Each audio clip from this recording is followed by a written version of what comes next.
യേശുക്രിസ്തുവിൻ്റെ നാമത്തിൽ സ്നേഹവന്ദനം.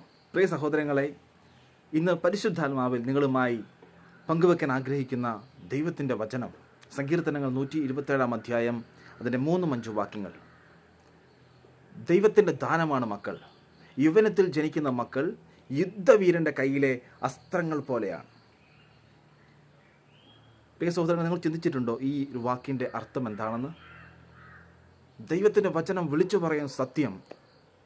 പ്രിയ മാതാപിതാക്കളെ, അവരെ വിവാഹം കഴിപ്പിച്ചയക്കണം.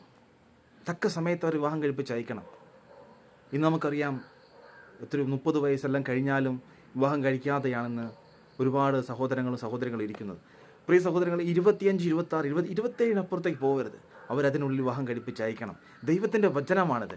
ഈ ദൈവത്തിൻ്റെ വചനത്തിന് വിരുദ്ധമായി എനിക്ക് സമ്പത്തില്ല, ഞങ്ങൾക്ക് കടബാധ്യതകളുണ്ട്, ഞങ്ങൾക്ക് വിഷയങ്ങളുണ്ട്, പല വിഷയങ്ങളുണ്ട്, ഇതെല്ലാം കഴിയട്ടെ, ഇതെല്ലാം തീർന്നിട്ട് വിവാഹത്തെക്കുറിച്ച് ചിന്തിക്കുന്നേ എന്നൊക്കെ ചിന്തിക്കുന്ന ഒരു തലമുറയാണിപ്പോൾ.